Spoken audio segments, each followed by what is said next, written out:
En un reciente episodio del conflicto en torno a la localidad de Toretsk, en el este de Ucrania, unidades ucranianas llevaron a cabo una operación combinada que involucró a fuerzas blindadas, infantería y observadores de drones. El objetivo consistía en abrir un corredor a través de posiciones fuertemente fortificadas y situadas en la periferia de un pequeño asentamiento al oeste de Toretsk.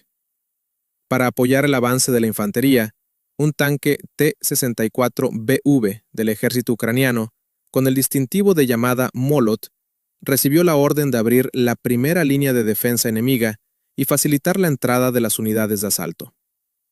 El vehículo, dirigido por un equipo con amplia experiencia en combate, partió al amanecer desde una posición protegida. Su comandante, conocido como Granit, encabezaba a un mecánico conductor con experiencia desde los primeros días de la invasión y a un artillero reputado por su precisión bajo presión.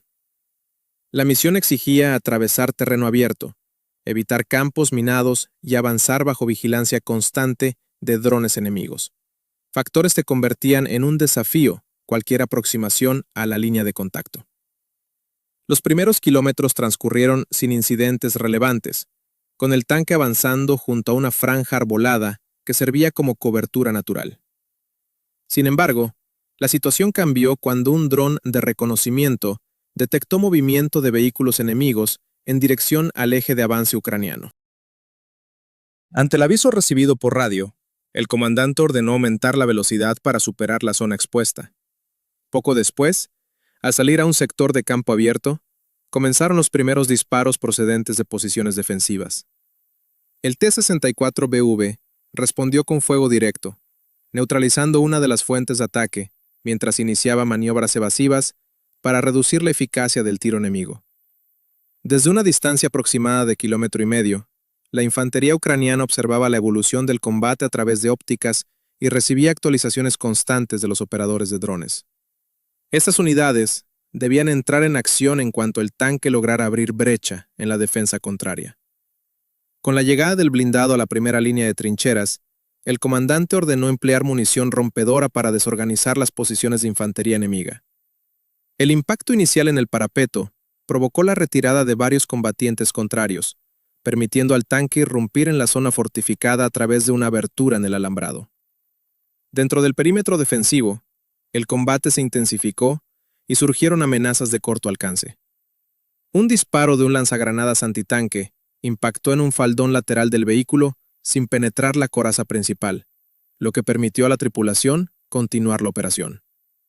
Mientras tanto, las tropas ucranianas iniciaban su avance desde la retaguardia, listas para aprovechar cualquier progreso del blindado.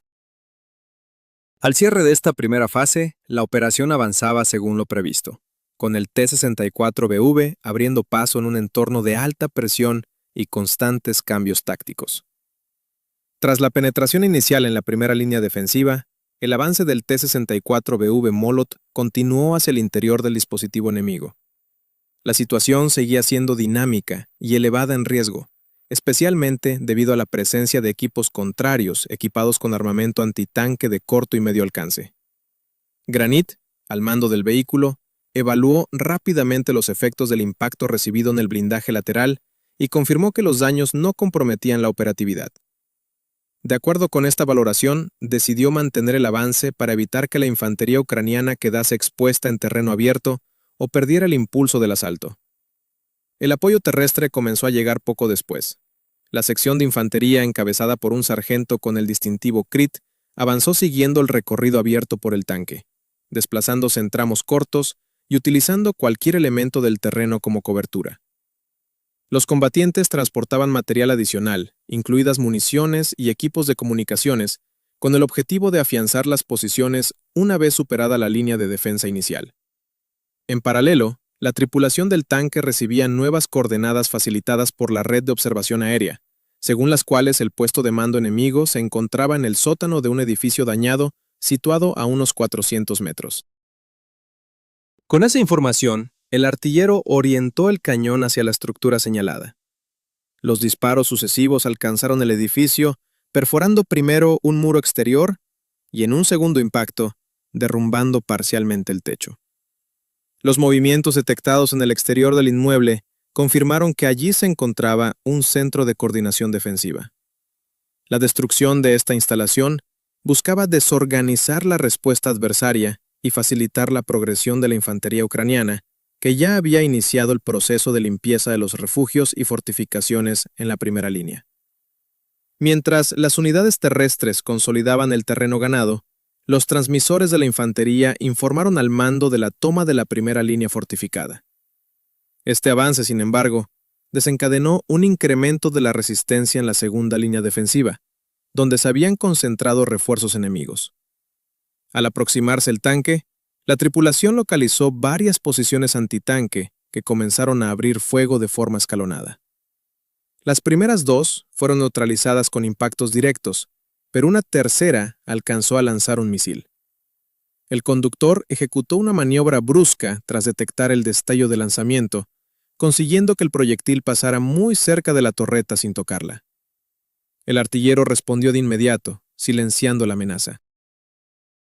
La infantería mantuvo la táctica de seguir al vehículo blindado a una distancia de unos 20 metros, aprovechando su presencia como protección móvil y al mismo tiempo resguardando su propio avance. En esta fase, un dron de reconocimiento alertó sobre la aproximación de vehículos blindados enemigos procedentes del norte. 2 transportes y un tanque se dirigían hacia la zona de contacto, con la intención de interceptar el progreso ucraniano.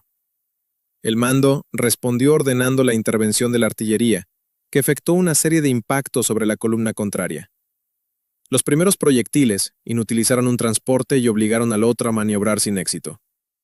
El tanque adversario trató de retirarse, aunque también quedó sometido al fuego de barrera. Aprovechando la interrupción causada por la artillería, el T-64BV reanudó su avance hacia el núcleo del asentamiento. En este entorno urbano deteriorado, cada estructura representaba un posible punto de emboscada. El conductor redujo la velocidad y el artillero rotó constantemente la torreta en busca de señales de amenaza. Pocos minutos después, un disparo de lanzagranadas procedente de un edificio en ruinas impactó en la parte frontal del blindado sin penetrar el blindaje. La respuesta inmediata de la tripulación y de la infantería, que realizó una maniobra de flanqueo dirigida nuevamente por el sargento Crit, permitió controlar la situación tras una breve escaramuza. En el interior del edificio se localizaron 3 combatientes enemigos que habían tratado de resistir el avance. Una vez resuelto este incidente, la operación continuó rumbo al extremo opuesto del asentamiento, punto considerado crítico para impedir la llegada de refuerzos enemigos por carretera. La infantería avanzaba limpiando edificio por edificio, mientras el tanque aseguraba los accesos. Con el paso de la mañana, el blindado alcanzó la posición designada, y el comandante informó al puesto de mando sobre la finalización de la primera fase del operativo. La tripulación permaneció en alerta en previsión de una reacción enemiga, mientras que las unidades de apoyo trasladaban medios adicionales, incluidos sistemas antitanque y municiones, a las nuevas posiciones defensivas. Poco después, la información recopilada por drones detectó una concentración de fuerzas enemigas a unos 3 kilómetros de distancia, lo que apuntaba a una contraofensiva inminente. La segunda parte de la jornada comenzó así con preparativos defensivos y con un incremento del movimiento de tropas en las líneas ucranianas. La observación aérea, la artillería de apoyo y el tanque Molot serían determinantes para afrontar la acometida que se aproximaba.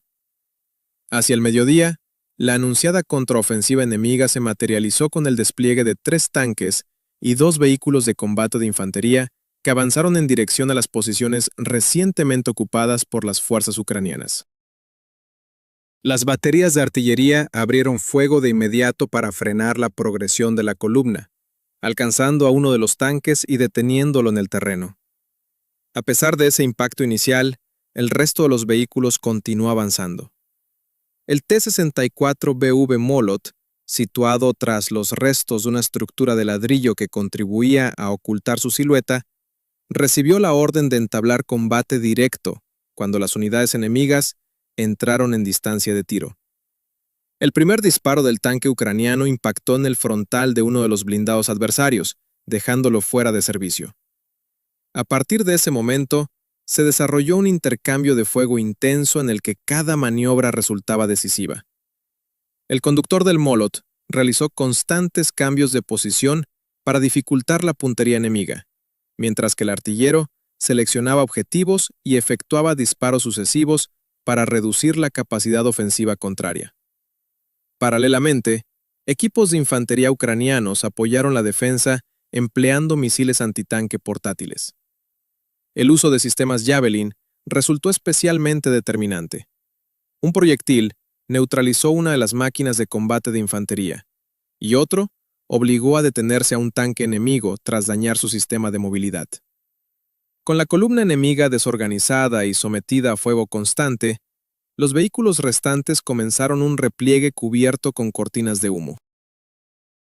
Las tropas ucranianas optaron por consolidar sus posiciones en lugar de perseguir a las unidades en retirada, dado que el objetivo operativo principal consistía en mantener el control del sector conquistado y asegurar la continuidad de la línea de defensa. Hacia el final de la tarde, la actividad de combate disminuyó. El comandante del Molot recibió la instrucción de replegar temporalmente el tanque para reabastecer munición y permitir la inspección técnica del vehículo tras la intensidad de las operaciones. En el puesto de mando, la tripulación fue recibida por mandos superiores que reconocieron su actuación durante toda la jornada. La revisión del blindaje reveló varias marcas de impactos no penetrantes, lo que confirmó la resistencia estructural del T-64BV y la efectividad de los módulos de protección instalados. Integrantes de la unidad de infantería que había acompañado al tanque en la operación mostraron también equipos personales dañados por esquirlas, evidenciando tanto la dureza del combate como la importancia del equipamiento de protección individual. La operación en el área de Toretsk se consolidó así como un ejemplo de coordinación entre elementos blindados, infantería, artillería y equipos de reconocimiento aéreo. Cada componente del dispositivo desempeñó funciones específicas que, combinadas, permitieron el avance inicial, la toma de posiciones defensivas y la posterior contención del contraataque adversario. Estos acontecimientos ilustran la complejidad de las operaciones modernas en zonas urbanizadas y la necesidad de mantener una integración constante entre medios terrestres y sistemas de observación. En un contexto más amplio, acciones como la registrada en esta jornada representan la labor cotidiana de las fuerzas ucranianas en distintos sectores del frente, donde se suceden enfrentamientos de distinta intensidad. La capacidad de adaptación, la respuesta coordinada bajo presión y la ejecución precisa de las órdenes operativas continúan siendo factores decisivos para sostener las líneas defensivas y avanzar cuando las condiciones lo permiten. De acuerdo con el balance preliminar comunicado tras la operación, la combinación de maniobra blindada, fuego de apoyo y progresión de infantería aseguró la estabilización del sector sin registrar pérdidas propias en los elementos implicados directos en el asalto inicial. La jornada concluyó con la reorganización de las posiciones ucranianas y la preparación para eventuales acciones posteriores. Los sistemas de vigilancia aérea permanecieron activos para detectar movimientos adversarios, mientras que los equipos terrestres restablecieron suministros y reforzaron las posiciones capturadas. El mando militar destacó la relevancia de mantener la atención en el desarrollo de este tipo de operaciones para comprender la situación táctica en la región y subrayó la necesidad de difundir información fiable sobre el curso de los acontecimientos. Para quienes